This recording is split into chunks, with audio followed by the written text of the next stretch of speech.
Greetings, everyone. I'm Sharice Brewington Carr, Chair of the Workforce Development Committee, and along with me is Reverend Frank Burton, who is serving as my co-chair. Welcome to the Workforce Development Subcommittee first meeting, and I'd like to call the meeting officially to order at this time. Next slide, please. And we'll start with our opening remarks and what we started to do, and also welcome those of you who are viewing with us live stream. And those of you from the public as well, welcome to this committee meeting. What we thought we'd like to do in the beginning is to start with a bit of opening remarks, talk a little bit about, introduce each other so that we get to know each other and work together and start to establish our relationships, and also get to know a bit about your chairs and the purpose and the scope of the work that we're going to do. I'd like to, just before we begin to do that, have you all look at the agenda to see if there are any items potentially. I know this is what we published, but if there's any items potentially that we need to add to this or consider. If not, certainly in the future, we will publish this with you and share it with you in enough time so that if you have some issues or areas of concern and what have you, we can make sure that we include those on the agenda. I had no idea. You weren't.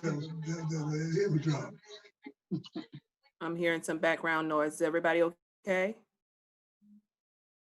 All right. Okay, so we'll get started. Again, I'm Sharice Brewington Carr, and I have the distinct honor of chairing this committee. I'm looking forward to where we go together. And I'd like to ask everybody, if they possibly could, to turn on their camera so we can see all your wonderful faces.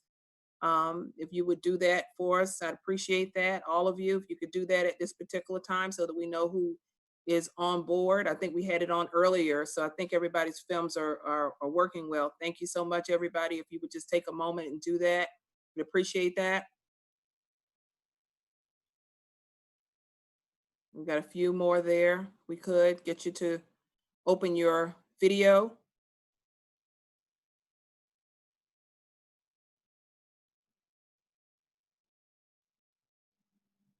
Asked if you do that. Thank you very much. So we have been tasked with a lot of responsibility, but I thought it would be best if we would share a little bit about who we are, Frank and myself, Reverend Burton and myself, so you get to know a bit about who we are and why we're interested in this work or what we've done as it relates to this work, and then ultimately move into the scope of the meeting.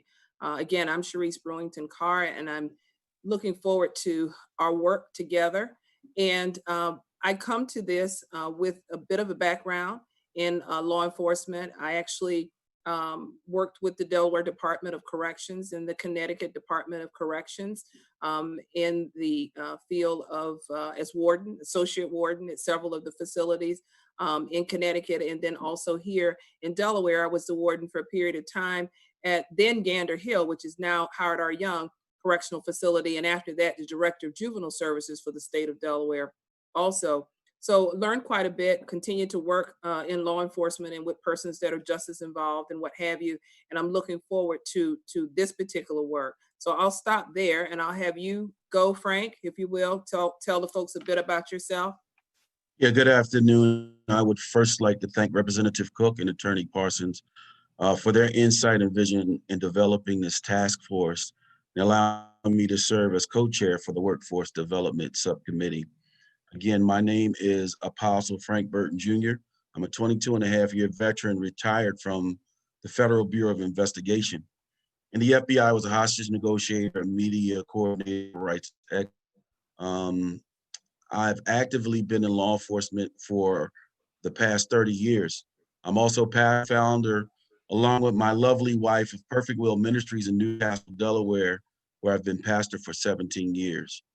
In addition to that, I'm an author of a book called From FBI Agent to an Apostle, Saga of a Spiritual Sniper.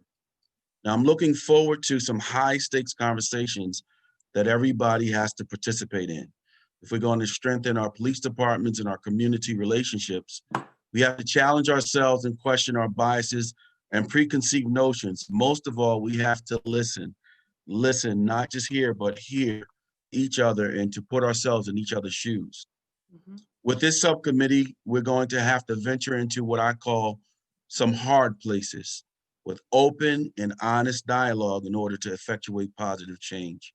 I'm passionate about my community, law enforcement, and activism that is the path forward to legislative change. During my career, I've learned how to pass on the truth of my experience without passing on the prejudice of my experience. So I look forward to working with Sharice and each of the subcommittee members. So thank you. Thank you, Frank. And I just want to say also thank you to all of you who are taking your time to be a part of this initiative and this agenda. This is not light work. As Frank has indicated to us, we want to honor every individual that is here. Every contribution is important. Every contribution will be regarded as such. So we're looking forward to the time together. We want to start with introductions, though, a bit. If you could just say your name, perhaps, maybe. I know we see that on there, but your name. Tell us why you're interested in this work, a little bit about what you're interested in this work very quickly, and then just move along. And I see, I'm going to start to call out some folks that I see in the mirror here in our virtual world. I don't know about all of you. I'm sure we're going to make this Zoom effort here, a wonderful Zoom effort. I'm sure all of you have been experiencing Zoom and GoToMeeting and everything else in our new world, but we're gonna be able to do this well. So I'm gonna start with, I see in the corner there, Ruth Briggs King. Ruth, if you can unmute. Good afternoon, everyone. I'm pleased to be on this subcommittee. I have a background in professional development and human resources, as well as having several members of my family engaged in law enforcement and the criminal justice system. So what I seek to do are bring some of my expertise and knowledge about workforce development and human resources to review what we're doing and how we're doing it to try and make a positive difference if there's any improvements that we deem need to be made. So Very just look good. forward to working with everyone. Great, thank you, Ruth. Thank you so much. We're gonna go to Brian Moore. Brian? Oh, I'm Brian Moore. I'm the program manager for school climate and discipline for the Department of Education. I have a history of working in law enforcement as well as an instructor, and was a director of public safety. Currently, I'm the at-risk program coordinator for the state of Delaware, and look forward to just talking about the intersection of certainly trauma-informed practices, but how youth really fit into this picture so critically. Very important, thank you. Alondra? I think this is me. Yes. Okay. Yeah, my name is Alejandra Ramirez Aguillon. I was born and raised in Mexico, but now I work here in the US in the Latin American Community Center in Wilmington, Delaware. I'm the workforce development manager, and I'm interested in this committee because I just want to be the voice of the Latino people. Thank you, appreciate that. Sean?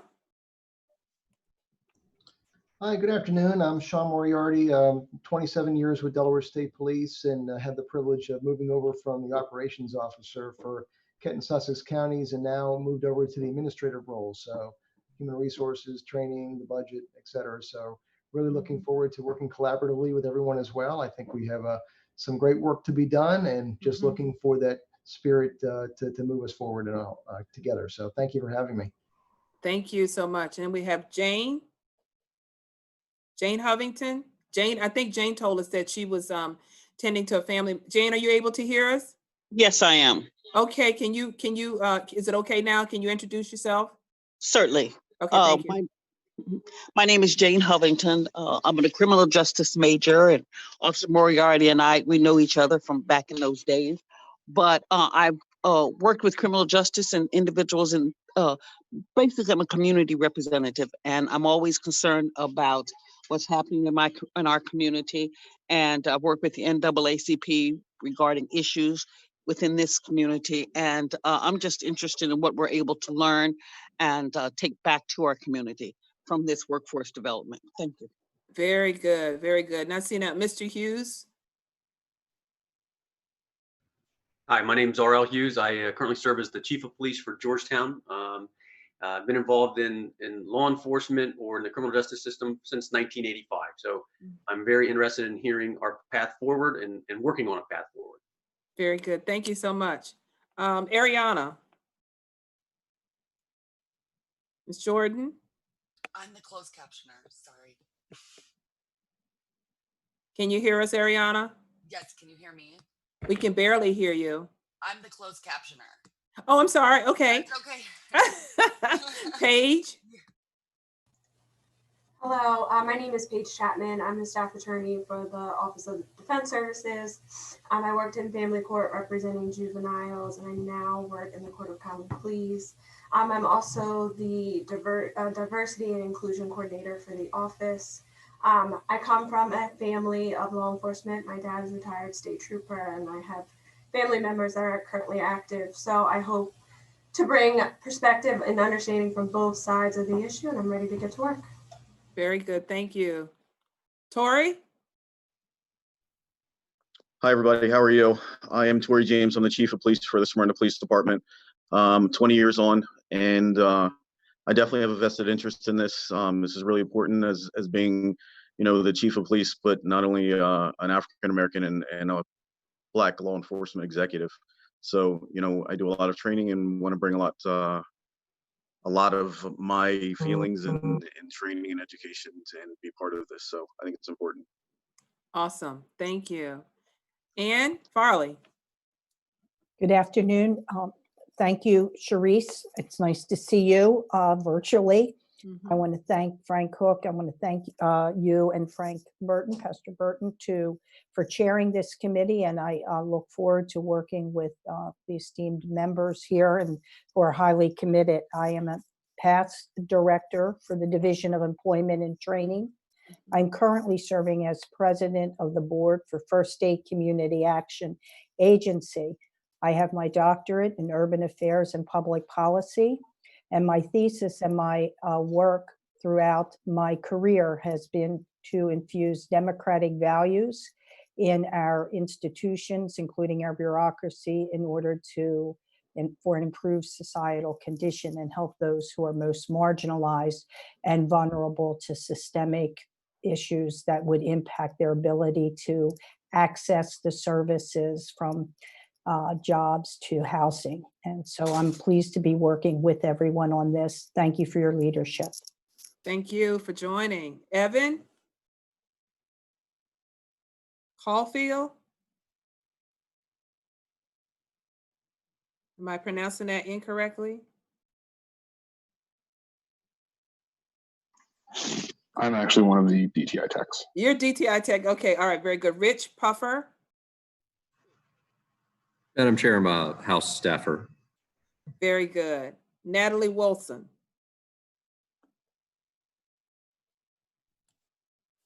Hello. Good morning. Hi. Afternoon. I'm an attorney for the House. Okay. Very good. Okay. We got Pepper. He's one of our staffers. So I'm going to put the staffers all at the same time because we want to say a special thank you to them for all that they're doing and all that they're going to do. Patrick Ogden. Good afternoon. I'm Patrick Ogden. I serve the Delaware Police Chiefs Council as chairman. I'm not a member of this subcommittee. I'm just listening in. Thank you. And did we miss anybody? Mr. Parson, there you are over there, but I'll get right there to you and also to Representative Cook in just a minute. Did we miss any other committee members thus far? I didn't get a chance to introduce myself, but I can do that now. Go right ahead. Oh, all right. Hey, everyone. My name is Kaylin Richards. I work at the Delaware Center for Justice. I'm the policy coordinator there, as well as the program coordinator for Read and Read Out. It's a program that allows incarcerated parents in Delaware to read books on tape to their kids, and then we send the recording and the books to the family. So it's like a read along. I'm passionate about this work. I love what I do at the Delaware Center for Justice because we take a whole pie approach to criminal justice reform. And, I think in order to create a fair and just system, we also need to start with conversations like this around, how do we prepare our workforce or our law enforcement officers to be the best that they could be in the community and to achieve their goals without harm, essentially. So really happy to be here, and thanks again for the opportunity. Very good, no problem. Now, I know we've got a couple task force members on and our co-chairs are on here as well. So we've got Mr. Cook, Franklin Cook, and we also have Daryl Parson on. We'd like to hear from them, but if we could hold just a minute to hear from them. I also know that I think we heard from Patrick Ogden, but Brian Pettijohn, who are subcommittee members, not of this committee, but Brian, are you on here? I am, and thank you. You did say hello. Okay, very good. Thank you. No problem. I got Yep. you. I'm just trying to check. Listen, I've got my helpers on and I'm still, seeing everybody in and of itself. Before fine. we get to Mr. Cook and to Mr. Parson, I just want to say thank you so much to Sarah Wooten, Natalie Wilson, Ryland Harper, Pepper Chester, Rich Puffer, Wyatt Patterson, and anybody else that helped to make this, not only this meeting, successful, who's done the work in the background, but also who's going to continue to work with us on an ongoing basis. They have been phenomenal to help us get to this particular point. And I know that we're not the only entity that they perhaps maybe are staffing, but thank you, thank you, thank you so much on behalf of myself and on behalf of the other Frank as well, in terms of what you have been doing. And it is not for naught. We really do appreciate everything that you're doing. Thank you so much. So with that, I'm going to, at this time, give an opportunity for our task force chairs, Representative Cook and Deputy AG Darrell Parson, to say a few words before we begin our meeting. Representative? I'm here. Can everybody hear me? Yes. I just want to say thank you to everyone who's participating, and that we really move forward and that we use positivity. And like I said, what Frank said, let's be hearers and let's go to work and let's hit these sensitive issues. I want all the sensitive issues out, that we roll up our sleeves and get to work and come to a common place where we all can come to an agreement, because there's going to be some disagreements, there's going to be some, negativity, but, we're going to work through that and we're going to be positive about it, that we can move forward and help the community, our state, and deal with our police agencies, which is so important, and with our youth, which is so important. So, I look forward to what this subcommittee is doing and the work that they're doing. I appreciate it from the bottom of my heart, because it takes work, and this is going to take work. And I'm looking forward of working with everybody. Thank you. Very good. Darrell? Well, again, I just want to, can you guys hear me? Yes. All right. I want to echo everyone. Thank you for spending your time. Thank you for lending your talent to this endeavor. This endeavor in general, and this subcommittee in particular, I think has the ability to make some sort of generational changes. When you change a workforce or modify a workforce in certain ways, it's like throwing, a stone into a pond, and the ripples just will go out further and further and further. So again, there are a lot of great professionals here.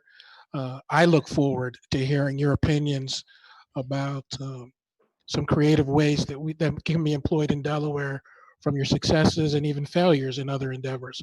So again, thank you all for your time. Thank you so much. This is a unique body. I know Frank and I are looking so forward to working with you. I neglected to tell you all that I'm also, my current position is that I work with the Delaware Department of Labor. Have done so for the past 20 years or so. And in addition to that, I'm their criminal justice advisor. So as we begin to look at our work and the kinds of things that we're doing and what have you, try to lend that expertise to what we're doing and apply that to everything that we're doing here, and as well as is in the community as well. I am elated and so excited to be working with all of you. And it's a very diverse group, diverse in thought, diverse in responsibility and experiences. And so from that, very much like the community, I know that we will be successful. And I beg to differ a little bit there with Representative Cook, where he says, there's going to be some disagreements. I look at it from the perspective that every thought is an important thought. Every contribution is very important. So I'd be a little concerned if we didn't agree to disagree in some areas and what have you as we go forward. He's laughing. I expect that, and I would be concerned if we did not, because at this particular point, and you'll hear me say this probably more often than not, we don't know what we don't know, and we're going to find that out together. So we can go to the next slide. The subcommittee's purpose, and if we could put up that particular slide there so we can all be aligned about this. This is our North Star, I think, and the thing that basically should align us and keep us true, if you will, to what we're doing, keep us focused around what we're doing. And it is to evaluate recruitment, hiring, and retention practices to ensure agencies have a diverse complement of officers and ensure that education and consistent trainings be made available and include de-escalation and resiliency components. So a lot said there. And I think as we begin to unpack that, and as Frank B. and I have begun to discuss, ways to consider breaking some of this out and packaging some of this out so we can really follow the breadcrumbs, so to speak, and find out, what is happening throughout the state of Delaware, I think we'll be able to achieve this objective. Next slide, please. Let's talk a bit about ground rules. It looks as if we will, for the foreseeable future, be meeting in this way. We'll be meeting virtually. All of our meetings are public meetings, and as such, we have a requirement to give public notice. We opened this up to the public. We are streaming live today. We'll be streaming for a bit after this. I want you all to keep that in mind in terms of your commentary. One of the things that I ask, and I'll start, and I'll ask Frank B. if he has anything else to add, is that again, we are all equals in this endeavor, and we'd like to regard each other as that. Would write really as much, and you'll hear me probably from time to time. If I don't hear from you, I'll call on you and say, what are your thoughts about X, Y, and Z? My intent and Frank's intent will split up or probably cross each other, but is to talk with each of you individually as well, to make sure that we're clear about expectations, those kinds of things, and get a better sense about the best ways that we can use and work with you, as well as what time that you have available in terms of doing this work. We want to make sure that we are respectful of each other's opinions, in that ultimately, whatever anyone says, we don't want to debate necessarily so much. We can debate ideas or talk about or discuss ideas, but again, agree to disagree and not be disagreeable in our discourse potentially. All ideas are good ideas. Please don't hold back on anything in terms of thoughts that you may have, or detail that you may have, or content that you might have that can contribute towards helping us in terms of reaching ultimately the goals of this agenda and the purposes that we have in place. Those of you who are active members of the law enforcement community, again, we say everyone is equal on this committee. I want to thank you for your service in advance, and also make sure that you know that we are sensitive and mindful of the fact that you're actively working every day. And as such, we're not coming into any of this conversation or this process with any perceived notions about the outcomes. We're going to find out what we don't know, and we'll do that together. And we certainly will be leaning to you in many ways to help us, advise us as subject matter experts in many ways about what it is that you know. And I'll stop there. Frank, what do you think? What else, do you have anything else about ground rules? And then we'll open it up and see if anybody else has any thoughts about ways that we want to engage. I think you covered it. I am in agreement that everybody's input is pertinent, and don't hold back. Everybody has been selected for this subcommittee for that reason, that you have some input in what you say is pertinent. So don't hold back. Let's have some spirited, like I said before, some heartfelt conversations, and we'll be able to listen to each other to create that change. It'll be very, very good. And I'm hoping that, as we go along, one of the things that I'm hoping that we'll be able to do is to get some real time, as well as to get some content, but some real time examples, if you will, of things that are happening on the street, so to speak. When I say on the street, it's on the street and on the beat as well. Not only hearing from the community, but also hearing very much from members of the law enforcement about things that are taking place.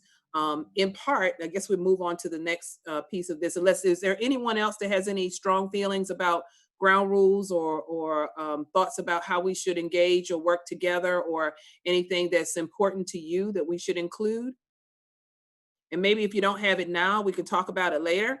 Or if you want to send a note, or as we talk to you individually and what have you, and we'll all have your contact information, you can share that detail with us, as well as we're, again, going to be in relationship with each other in terms of this working relationship to get to this. Anyone? Okay, so we'll move now from ground rules to some considerations about our responsibilities, expectations, and outcomes. In terms of looking at this work and the work scope, it just impressed upon me. And again, I like a lot of information. It's very important, I think, as we look at what we want to do to be able to get some core content. And so there's some information that we've asked for in advance that we're going to work within this group to share. And also perhaps maybe consider development of some subcommittees, and we'll talk a bit about that. Again, we're coming into this without any expected outcomes. We know the purposes of why the task force was developed. However, along with that, and what Representative Cook and what Co-Chair Parsons has indicated time and time again is that this is an open process. We want to make sure that we're not coming out with any perceived notions. We just really want to find out. And for me, I always like to look at things from a systemic perspective. If you don't know what you're working with, you can't start working on improving a system in and of itself. And I see what we do in law enforcement as human beings working in a system, so to speak. So if we could work to that end, that would be really good. But some of the thoughts that we had initially were things like, how are police forces funded? And what has the funding streams been like within the last 5 to 10 years or so? And what does that look like in the state of Delaware? What do our laws say about the establishments of these entities throughout? How many do we have? Someone told me there was 48 or so entities throughout the state. That's a lot for the state the size of Delaware, but understanding, what aspects of those particular entities and law enforcement entities and departments and how they work, how they're sourced, how they're manned, what they do, those kinds of things is going to be part of what we do in terms of our journey and understanding the scope of this work. What are the training guidelines, training curriculums? What do we use? Are there certifications that we use? Are they consistent, throughout the state in and of themselves for whatever reason that they may be or they may not be? And where I'm going with this and where we're going with this is that you can't begin to talk about and make recommendations in my mind, until we find out what it is that we need to know. In addition to that, and I know that other committees are working on some things around use of force or incidents of I like to call them incidents of engagement, and things of that nature that may also feed into what we're doing. So we can begin to look at that. May very well have some relationship, if you will, to some of those training opportunities or curriculums we're talking about, along with the laws that establish that. What are our labor management agreements in terms of these type of entities across? And certainly those of you who are in law enforcement, I'm certainly are part of our FOP, our Fraternal Order of Police, and just understanding their thoughts and processes and how labor management agreements are put in place. Also looking at policies and procedures. And I can imagine, I've worked in state government, this will be 36 years this year in various states, and policies and procedures, right, Ann, and some of the others here who've worked in state government, they vary from one place to the other place. And even though we're all kind of doing the same kinds of things, and in some instances that's very, very needed, given that ultimately all things are not equals. Sometimes it's not apples and apples, it's apples, oranges, and pears, just in terms of considering that, but understanding what those policies and procedures are from one end to the other. So with that, and the expectations and the responsibilities is that we would like to see every member of this committee engaged, in actively engaged. We want to know what you're thinking. We want to know your impressions. How can we be better in this time that we have together? And then also that you're actively contributing to the outcomes. And the outcome would be, in my mind, to improve, support the sustained best practices where we can as it relates to workforce development in the state. Let's discover what those things are together, recognize those, support those, advocate for those as well. And where there are opportunities for improvement, that we identify those in a way that we're not criticizing in public, we're criticizing and constructively in private amongst us, amongst our group, and then looking at ways that we can improve for the greater good. And the greater good are all members of law enforcement and the community of which they are a part of as well. The expectations, I think, that Representative Cook and Co-Chair Parson have of us is that we use this time in a meaningful way, that we actually come up with, we're working very diligently at what we're doing, and that we come up with some good solutions, that we're not just going to raise problems and opportunities for improvement, but we're going to come up also with some recommendations about things to do and things to how we begin to work through those things. Frank, did I leave anything out in terms of what we've been talking about, or just what you're thinking? Burton? Nope, nope, you pretty much. Okay, all right, very good. So we'll move on now from responsibility, expectations, and outcomes, and let's begin to discuss this a bit. And before we get to the subcommittees, what do you think about what you've heard? And just want to get some feedback from you. What are some of your first thoughts? I guess perhaps maybe some of you, if you'd like to share about this work and what, are you anxious about it? Do you have any concerns about it? I will tell you that at the onset of this work, and Representative Cook knows this along with Co-Chair Parsons, is that I think that the public in general has mixed feelings about it, depending on what lens they're looking at this through. They could very well be victims to some degree of some type of interaction with law enforcement. They could have had great experiences. We know that our conversation and what's happening in the state of Delaware is just part of a national dialogue, and things that have happened nationally, some things that have happened around disparities and issues that are embedded in part around race relations and what have you. So this is not an easy subject, but in and of itself, just what are some of your thoughts about this work, and any questions that you may have at this particular time?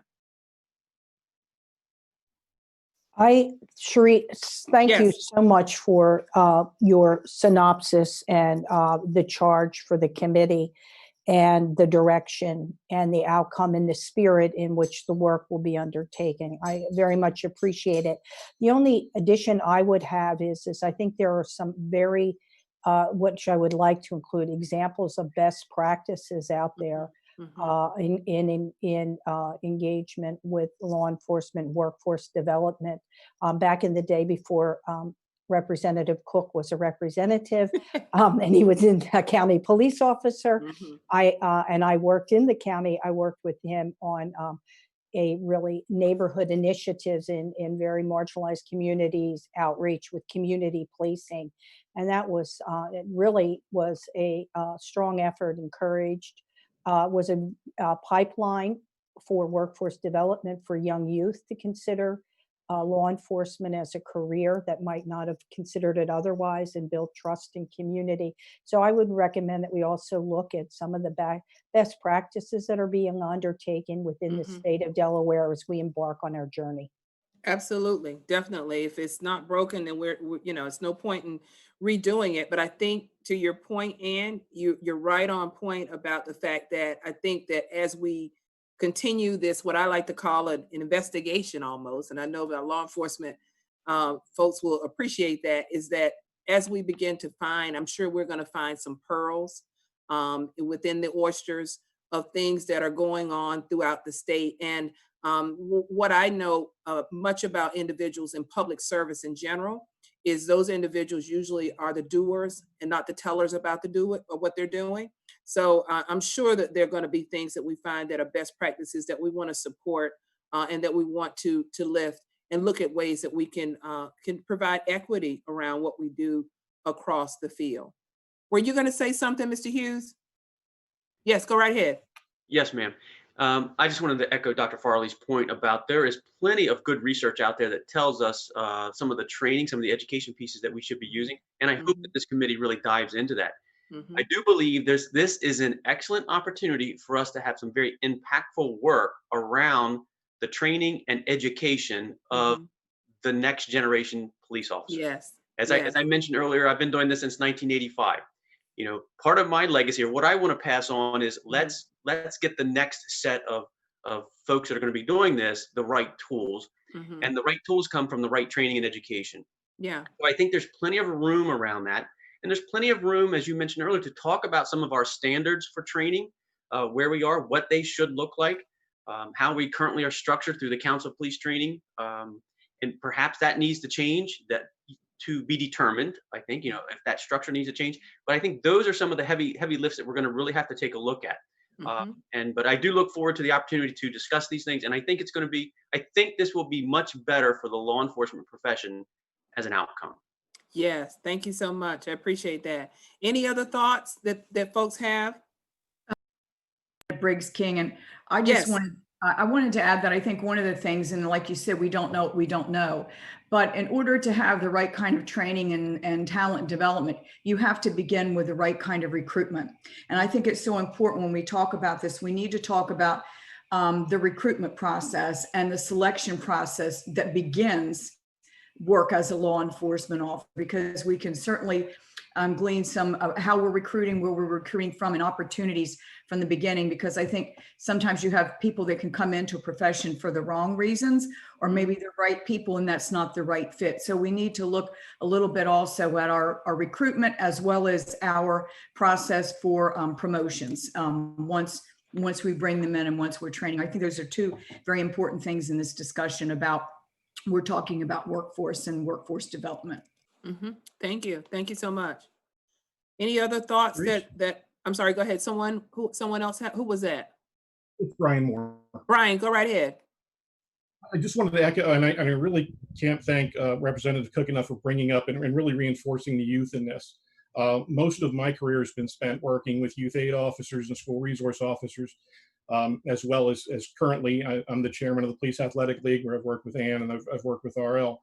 And one of the disconnects that I see is in the way our kids view the officers that they deal with in schools versus the education, the training that we see in the officers that are out in the community, out in the field.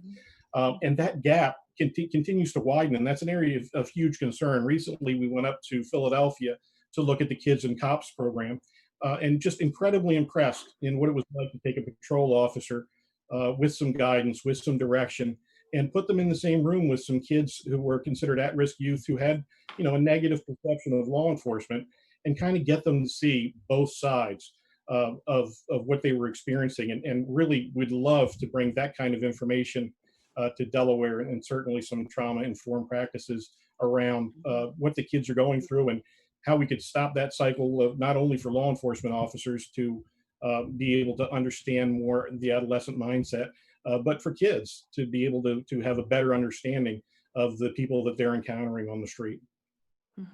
Thank you so much. Anybody else have any thoughts, discussion? Anybody else there? Questions? Yeah, Sharice, I just wanted to say what Mr. Hughes was talking about, the training for the next generation of law enforcement, what Ms. King talked about, recruitment and promotion, and what Mr. Moore just talked about, the perception of officers. I think at some point, in order to prepare for those next generation of officers and everything that we talked about, we got to talk about the elephant in the room. We got to talk about the things that are happening from the very top. We got to talk about the Attorney General, who says that there is no systemic bias. And in that, you have to talk about why people in the communities that we serve, whether they be cities or whatever, have the perceptions of police officers that they have. In order to get to that next generation, we got to talk about those hard places. We got to talk about those things. We got to listen to each other, and each one of our perceptions is different. And we have to understand that. So when we talk about training, we talk about promotion, and we talk about many law enforcement officers are on here, and including yourself. When we talk about the bad apples are out there, well, guess what? I've been in law enforcement for 30 years. The officers know who the bad apples are, but who's saying anything?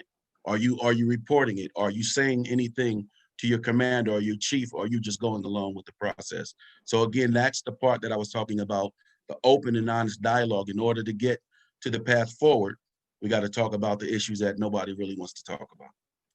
And we will, believe me when I tell you, one of the things as you guys were talking that I was thinking about is that I like to see in any work that I do, in these kinds of things, because I see this as community work in and of itself. While it will help to build our institutions, build our systems and things of this, we're working for people. We're working for the community. This is one of the greatest public services I can think right now. And I do believe that we're in a time right now where there is a message that's out there, give it, be it urban truth or a myth or what have you, but a paradigm shift has got to take place in our communities in general as it relates to the relationship between a community and law enforcement, whatever that may be. And I would like to think that any of these committees, any of the subcommittees and working groups under the task force, is the intent is to lift the rock up and look at anything that's under there, so to speak. So that doesn't mean necessarily that we are, again, looking to defame or any of that, but we're going to look at these things as the truth. We're going to be truth tellers as it relates to this particular work in and of itself. And I'm looking forward to that, because again, I know we don't know all of what we should know and what we'd like to know, but we can find that out together. And if you all would work together along with us to get that done, I think that it can only be for good. It's not necessarily for bad, it's for good.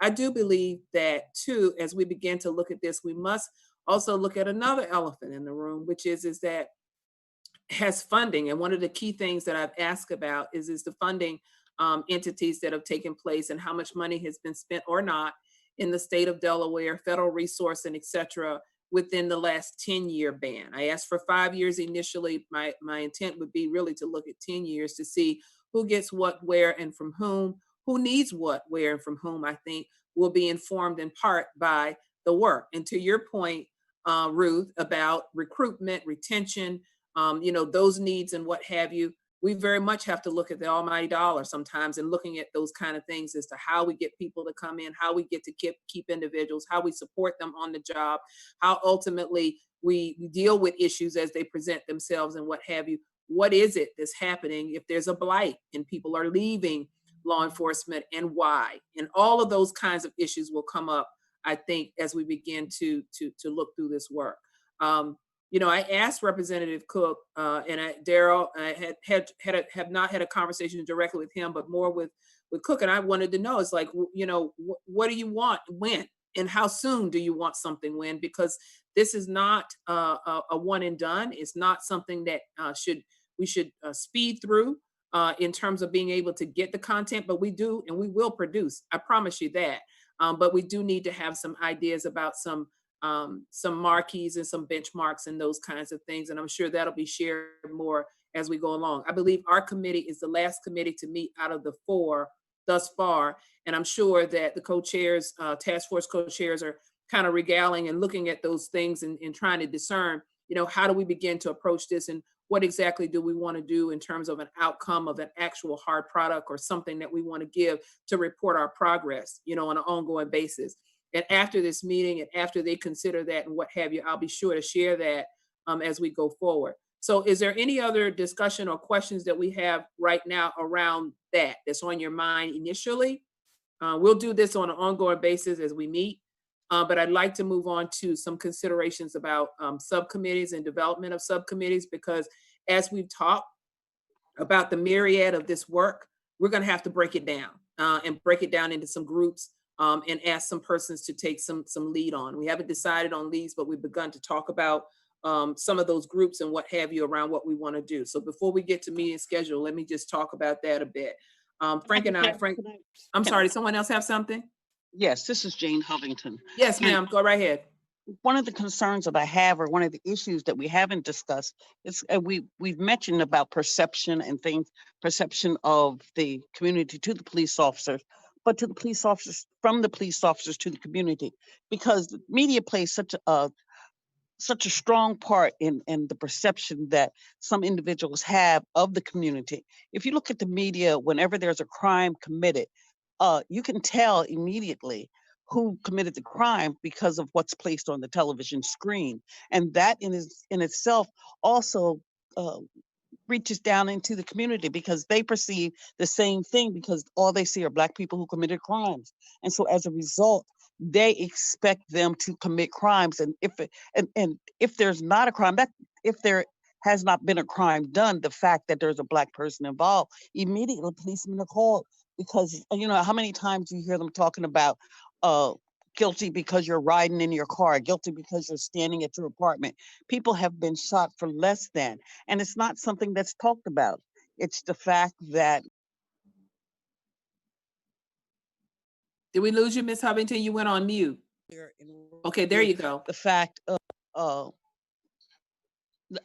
when he went to Philadelphia to look at the youth involvement with the police department. When I lived in New Jersey, they had a police athletic league, and I understand they have one in Wilmington. That was a way that they were able to connect the youth with the police department and build about a trust and an understanding of what the police department did. And it's something that should be considered. Yes, ma'am. And to your point, and a very valid one, I think that part of our agenda and a personal goal for myself, and I do believe for Frank B, and I do believe of the task force co-chairs as well, is that again, looking at it from the perspective of urban myths, truth tellers, and what have you, so to speak, is to get a sense of what actually is the Delaware story. What is the Delaware story as it relates to law enforcement and police accountability? I think that we have a unique opportunity amongst these four groups to be able to tell that story. And when I say tell that story, we're going to tell the truth as it is, and then ultimately look at ways that we can go about supporting it and improving that. And it's not a one-way story. It's a story that is informed in part by community in a big way, by law enforcement, by all of the stakeholders ultimately that have something to say. I think there's been a lot of care put in place in terms of the development, thoughtfulness around each one of these committees to start to look at some things and look at the issues at hand to try to help to develop and create that story. So I thank you for your feedback. All of you always offer your feedback. Every thought is an important thought. I will tell you that our initial thought around subcommittees are this, and I want you all to be thinking about this in terms of where you think that you potentially would like to work, and we will get you descriptors out about those sub work groups within this work group to try to get us detail back and what those responsibilities are within that group. And one has to do with, we want to look pretty much at what the laws are that basically have authorized, if you will, the law enforcement entities, those 48 law enforcement entities. And along with that, that group would also look at the union contracts and what are the agreements that we have as it relates to that and the tenure of those agreements in and of themselves. I think we'll say a lot. There's a lot that's packed into labor management agreement. At one point in law enforcement, I've managed in some instances institutions and systems that had 10 or more different kinds of agreements, and sometimes they conflicted with each other and one outspent the other or whatever it might be. But what those things are in and of itself, that's one particular group. Another one has to do with training curriculums, recruitment, retention, and all of those issues around that workforce piece.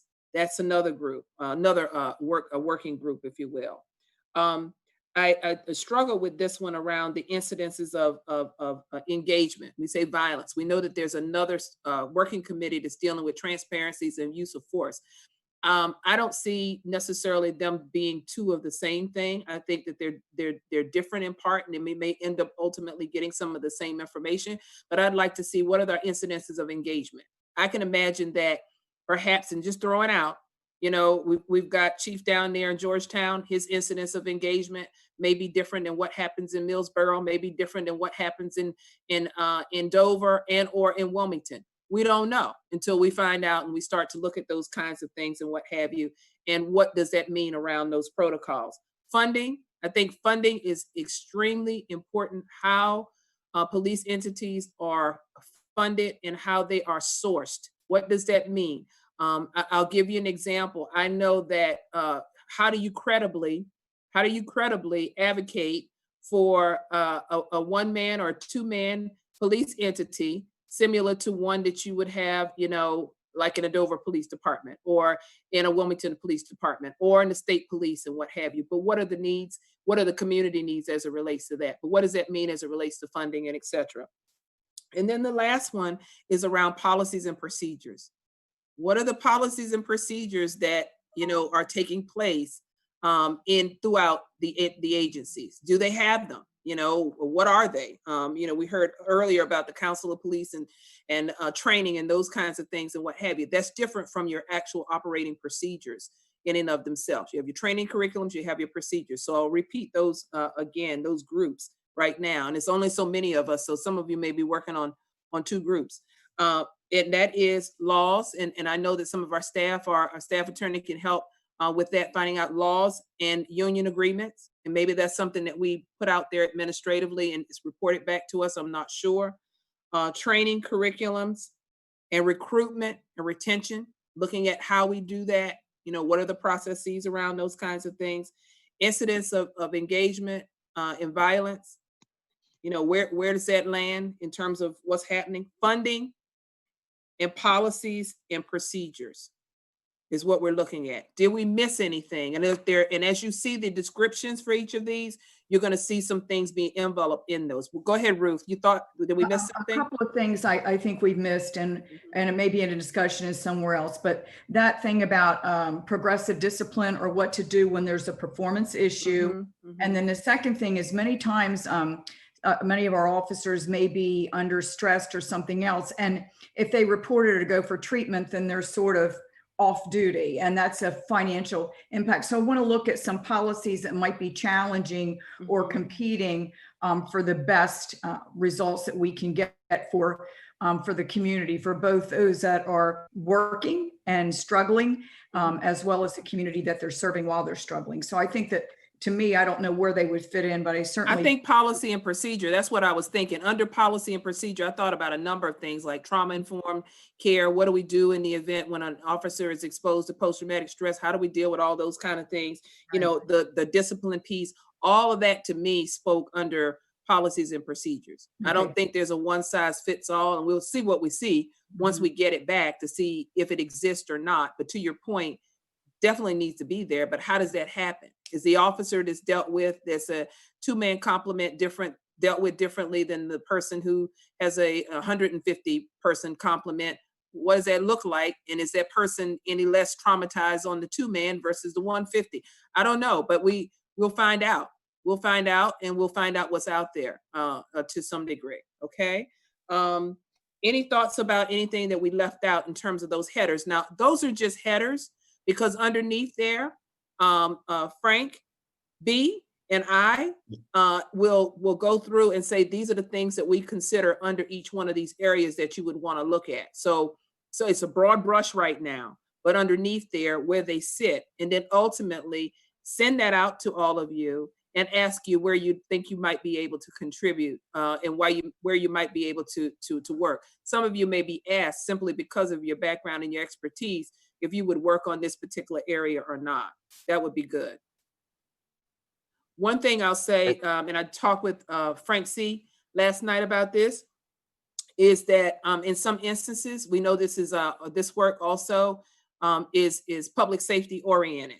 And that's at the heart of what we do, is to make sure that we keep our law enforcement personnel safe, community safe as well. As we discover information and what have you that needs perhaps maybe to be redacted, so that we are not putting anyone at risk in terms of what we share. We're discussing that with the legal team, right, Frank C., to determine if there are areas or what have you, or how we handle that. Maybe those are things that are handled in executive session or what have you, to protect the integrity and safety and security of those persons who are working in the field, and vice versa. But I'm sensitive to that, having worked in those environments, and certainly Frank B. working in those environments. But what do we need to do around making sure we care for that in that information? You know, we can't let all the secrets out, right? You know, so, and when I say that, I'm just saying policies and procedures and those kinds of things to make sure that we're doing that and caring for that in a respectful and appropriate way. Any other thoughts about some of those subject headers that we had there? Anything that's missed out? And again, those are broad brush, because what we'll do is feed things underneath each one of those. Yeah, Sharice, real quick, just to be clear with the broad brush, so give everybody indication of some of the things that we're thinking about with the policy and procedures and training, as was mentioned earlier. But just to make it more refined. One of the things that we really want to dig into is de-escalation training, as far as training, because de-escalation is the elixir to conflict, and that has to be ongoing. It has to be yearly. There has to be progressive because of what we're seeing right now. Another thing that Ruth just kind of brought up, which is very important over the course of my career and everybody else in law enforcement out there, is mental health support. And that mental health support is simply this. It's not just, so when most law enforcement officers go into whatever agency they're in, they get an MMPI psychological evaluation, and that's it. But we get tested for drugs randomly. We get a polygraph test randomly. This mental health support has to be ongoing. What happens if you report to a 9/11 and you see those, which I was, and you see those people jumping out of the building? It affects you. What happens if you're an officer involved shooting? What happens if you're in the military and have to be sent abroad and then come back? We have to have ongoing mental health support for our officers and our law enforcement personnel.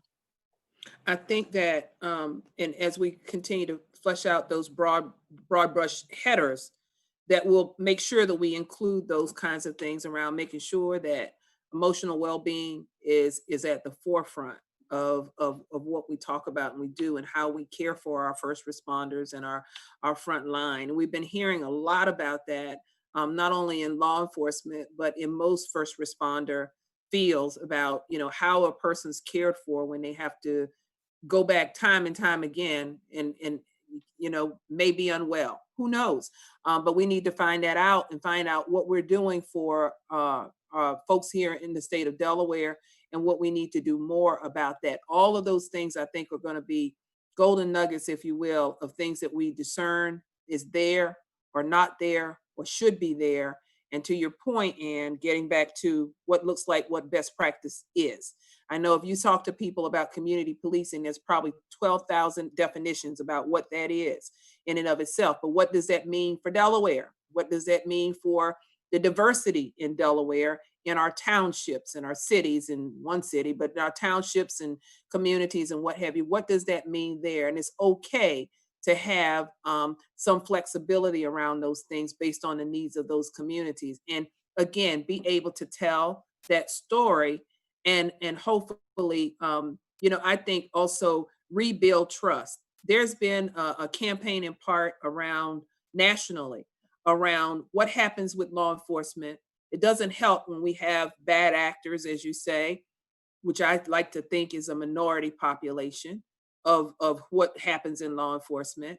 And that becomes, and any life loss is a life too many. But that becomes the vernacular, that becomes the discussion, that becomes the label that's placed, that puts everyone else at risk in and of itself, including those members of the community too. So how do we rebalance this? How do we rebalance this? How do we tell Delaware's story and what have you will be part of the agenda.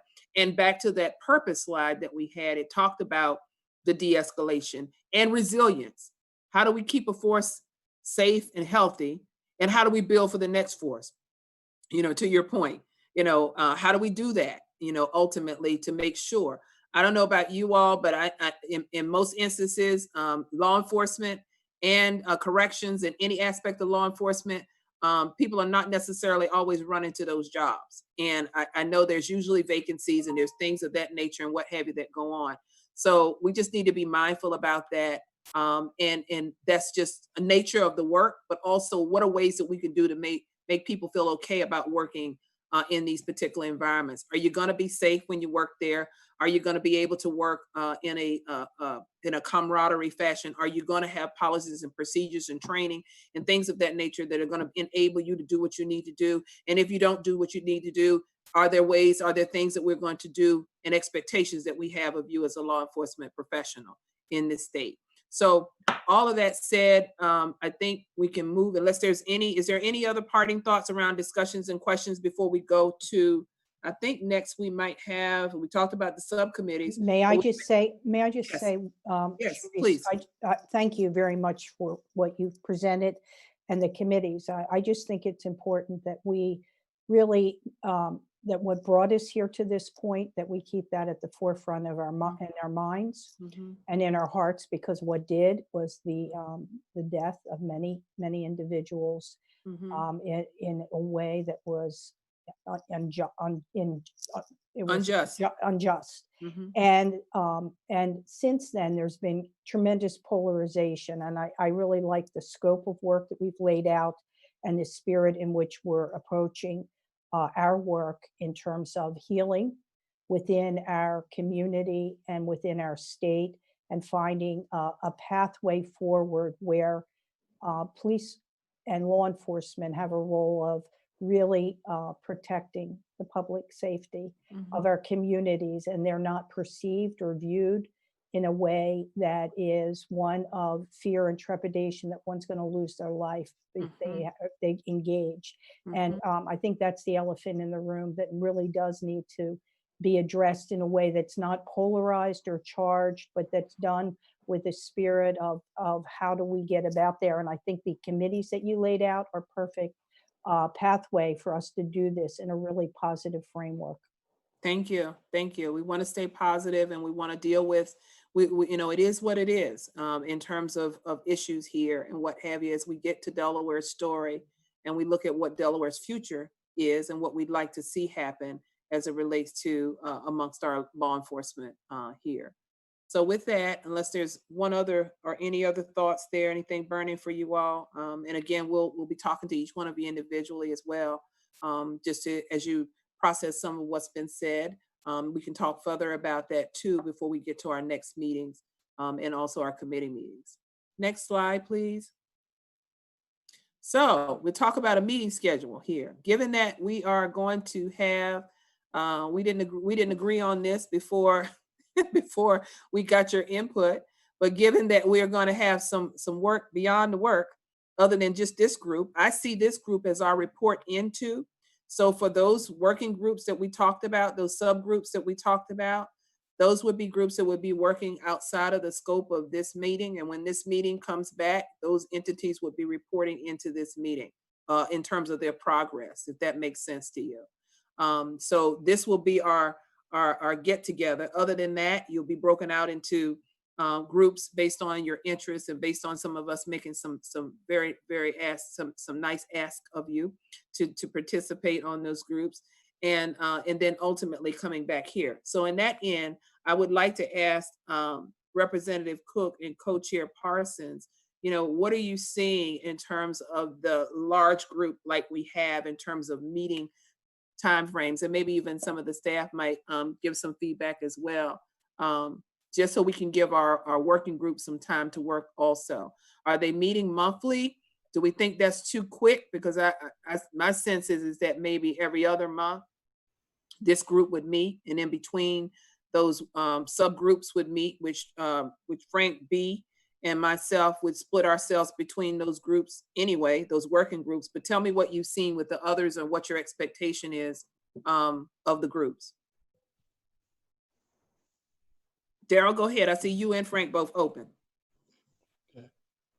Well, I think definitely, I don't know that Sarah's on, but that's probably some coordinating of the schedule, because a lot of the challenges are resource driven.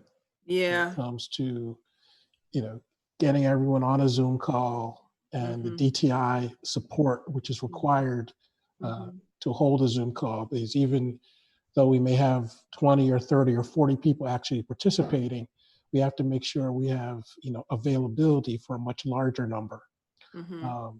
I know Sarah and the staff have done yeoman work coordinating those sort of dates so the meetings don't fall on the same day or you know, or conflict in any way, shape, or manner. So I, you know, as the co-chair, this is one I would defer to Sarah as the sort of the guru on scheduling. Okay. So then maybe we need to work a little bit offline, but I would think at a minimum for the outcome that you all are looking for as the task force co-chairs, to be able to have something produced or to be able to give some type of, whether that's progress update to the public or, you know, to the General Assembly, or as we go forward, we should be able to work to that end. So in that instance, I'm going to say probably for this group, for now, we would be meeting monthly. I think that's appropriate. That's appropriate, monthly, and then we'll work around how we deal with the subgroups and those work that takes place as it relates to those groups as well. Yes, because don't forget, we have another task force that we're dealing with also with our staff and with our people here in DTI. So we have to really look at that and all the compliance that we have to do statewide through this legislation, through the General Assembly that we have to do dealing with a task force. I'm quite sure Senator and Representative Ruth Briggs King knows about that. That's for sure. So we want to keep moving forward. Monthly would be okay, but we have to do other things. We'll try our way to try to get to it. And I'm not in no hurry, you know. Okay. Okay. I know the rabbit's in the race, but I'll take the torch, taking our time, crossing our T's and dotting our I's. Okay. There's very, very sensitive issues that we need to talk about, and we're in the forefront. Let everybody know we're in the forefront about this task force, probably for the United States, really. Okay. We're really doing some things that are way above the curve of what we're doing here in the state of Delaware, and with this task force, all of you all participating in this type of task force. Well, why don't we do this then? I think probably in the interim, Frank, B, and myself, we'll start to look at team leads or work group leads and begin to work with them between now and the next meeting. And right now, it looks like we're like number 4. So we're meeting like at the end of the cycle. If we can try to keep that cycle up. What is this, the last Tuesday of the month? So the last Tuesday in October, if that's okay with Sarah and the team. If it's not, you can tell us offline and then we can give notification to the group. But I always like to think that it's best to work routinely, get something on the schedule in advance for folks, knowing that that's October. November is going to run into the Thanksgiving holiday, so we probably have to make an adjustment for that. And the same thing close to December. So we'll make those adjustments and get a calendar out for like at least the next 12 months. Initially the next 6 months, but 12 months. And then we work back from that in terms of the groups in between. Is that okay with everybody? Okay. All right. What do we have next? I think we do have a member of the public with us. If they would like to offer any comment at this particular time or be identified, they may do so at this time. Welcome. Any person that wishes to give public comment, if you would utilize the raise hand function on your screen.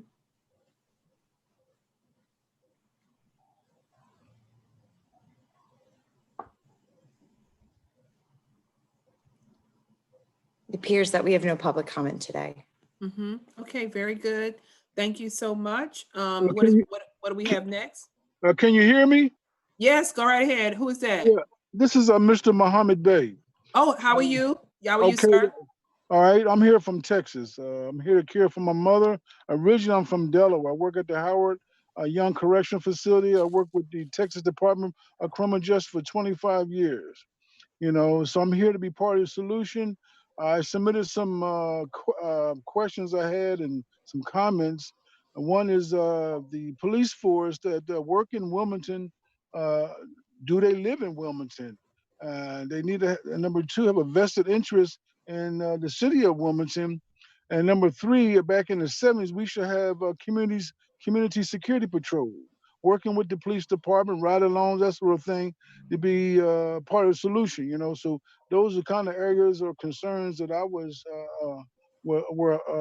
concerned about, you know, and trying to be part of this task force and so forth, and working in the correctional setting, you know. Thank you. Okay. Thank you very much. Best regards to your mother. Thank you. No other persons from the public, Sarah? None that have indicated they want to give public comment. Okay, all right, very good. So where are we? Are we at the end of our meeting? Yes. We are. So if all minds and or hearts are clear, we will adjourn. You will see information that will come from staff and or Frank and myself regarding fleshing out more what those working groups are and asking team leads for that, as well as a schedule. And also we're looking at ways to get information back from our legal team around things that we can request in the interest of public safety, personal and public safety as well. Right, Representative Cook and Parson, we're looking at those things as well, and we'll share that with you too. In the interim, you all don't duck Frank and I when we start to call you all now. We're going to call, we're going to have a little conversation with you all and what have you. So you need to answer the phone when we call you all to talk with you. And thank you so much for all of your time. We look forward to this. This is going, I promise you, this is going to be a great journey to go on together. We're not going to be the same as we were when we end this process. And we're going to learn a whole lot, probably more than we cared to know about law enforcement in the state of Delaware, all to improve. Thank you all so much. And with that, we'll adjourn at this particular time. Thank you and have a good one. You too. Mhm.